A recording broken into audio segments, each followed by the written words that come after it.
I want to read a bit of script here that is found in the New Testament. I want to set it up with a few words of explanation. This was compiled probably maybe 200 or 300 years after the event. And there was no real documentation of these words, but they were handed down, or the spirit or the meaning was handed down through several generations. First, they had to be scribbled down in Sanskrit and in some of the other old languages before we finally got to the printing press, and that would be 14 centuries later. But the power of this reading, for me, is that somehow it has come from that original time where the event happened. And I don't doubt it happened. And I don't doubt the phrases that we're going to hear and the thoughts and the meanings possessed in these verses have are not valid for that time, are not related to really what happened. But this is a betrayal, and you can see it. You maybe heard it a million times, but you're going to hear it again one more time.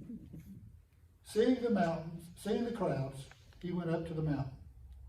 And then he sat down with his disciples, and they came to him. And he opened his mouth, and he taught them, saying, Blessed are the poor in spirit, for theirs is the kingdom of heaven. Blessed are those who mourn, for they shall be comforted. Blessed are the meek, for they shall inherit the earth. Blessed are those who hunger and thirst for righteousness, for they shall be satisfied. Blessed are the merciful, for they shall obtain mercy. Blessed are the pure in heart, for they shall see God. Blessed are the peacemakers, for they shall be called the children of God. Blessed are those who are persecuted for righteousness' sake, for theirs is the kingdom of heaven. Blessed are you when men revile you and persecute you and utter all kinds of evil against you falsely on my account. Rejoice and be glad, for your reward is great in heaven.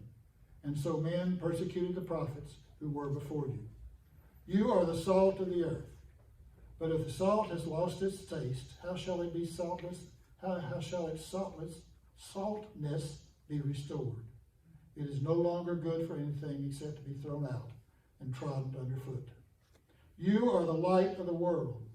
A light set upon a hill cannot be hid, nor do men light a lamp and put it under a bushel, but on a stand where it gives light to all the house. Let your light so shine before men that they shall see the good works and give glory to your Father who is in heaven. Known as the Sermon on the Mount, its authenticity is literally a matter of faith. But it somehow has made it 2,000 years and still sort of rings true about the message that I understand Jesus gave. Now, the topic today is the beloved community. Josiah Royce was a professor at the University of California at Berkeley about 100 years ago, about 120, 30 years ago. He was a philosopher and also a psychologist. And he came up and is considered one of the founders of what's called the School of American Idealism. And the capsule version, as I understand it, of idealism is that there is a universal idea that men and women can somehow, through their experience of life, come in touch with, that validates and blesses life. And the idealism of it is that we can allow and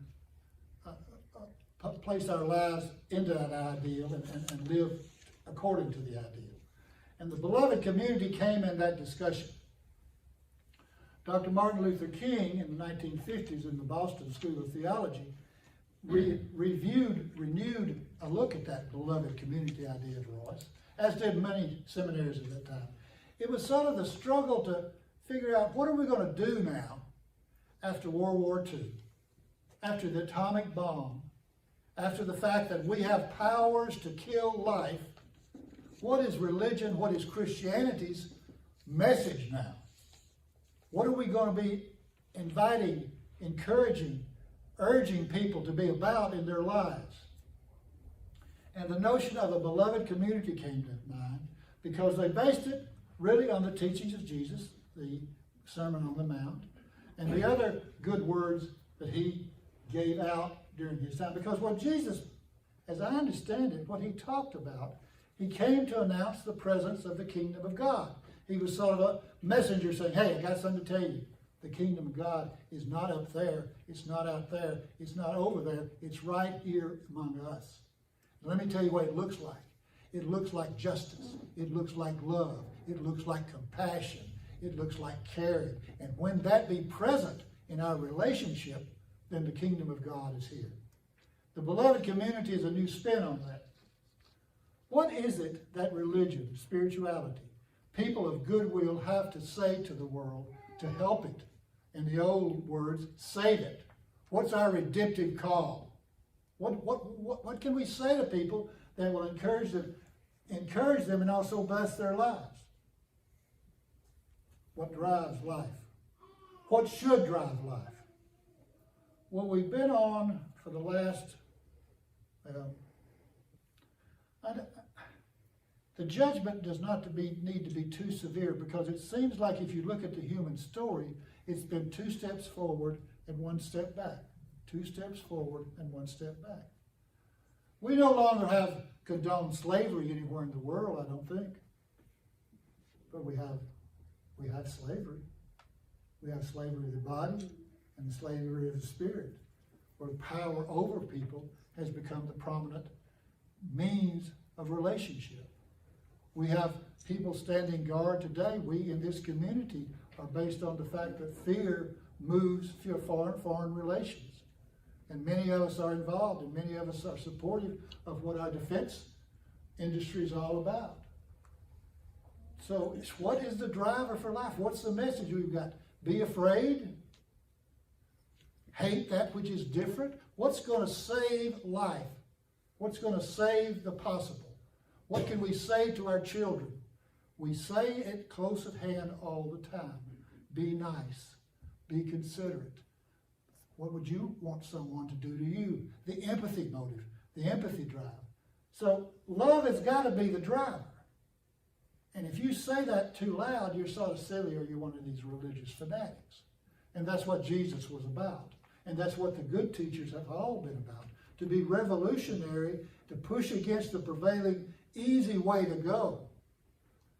I got to thinking, and I know this is so hypocritical and so heretical, but when the planes go off over, the sonic sound, I'm going, it only destroys. It doesn't build a damn thing. It only destroys. And we've been at that for a long time in this country. And if religion, if spirituality, if goodness has anything to say to the world, it is this. Wait, think, what are we doing here? We're investing in destruction. We're not investing in construction. We're not investing in saying to the people around the world, this is our home. This is our possibility. This is our legacy. Our children must have an opportunity. Or are we just that blind and that suicidal? See, the hard news, folks, is that Jesus is not going to come back and make it all good and bright again. I wish that was it. But Jesus left us the job. All good teachers left us the job.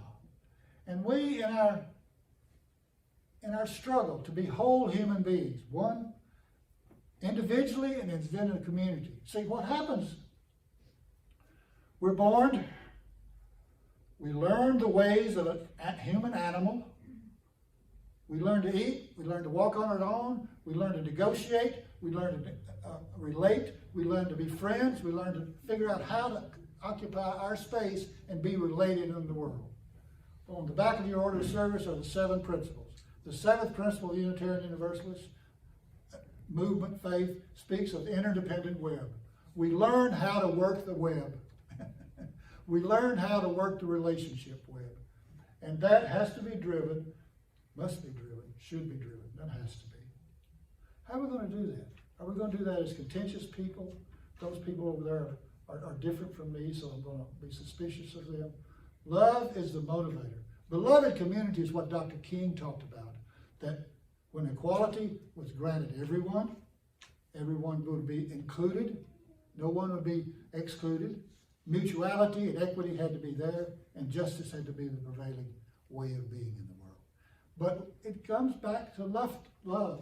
Justice, someone said, is love in action. It's us saying one to another, okay, how can we work this problem? What do we have to do to get from here to there? Now, I'm not here to condemn what we do in this community at all. I'm here to condemn what society has made all of us do around the world. Since 9/11, we've been had fatigue from all kinds of threats around us. Terrorism at home, when we try to function as best we can in relationships, of power plays, and relationships in the larger community. The goodness that we are able to imagine, the goodness that we are able to share, it can be our saving possibility and our saving grace.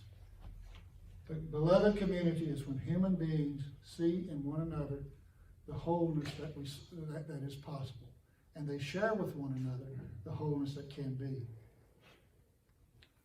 I think that's all I need to say, because I think that's what we're about in this effort we make to be supportive and to be blessed to one another. Jesus is not going to save us. God gave us our brains in our hands. What are we doing with that?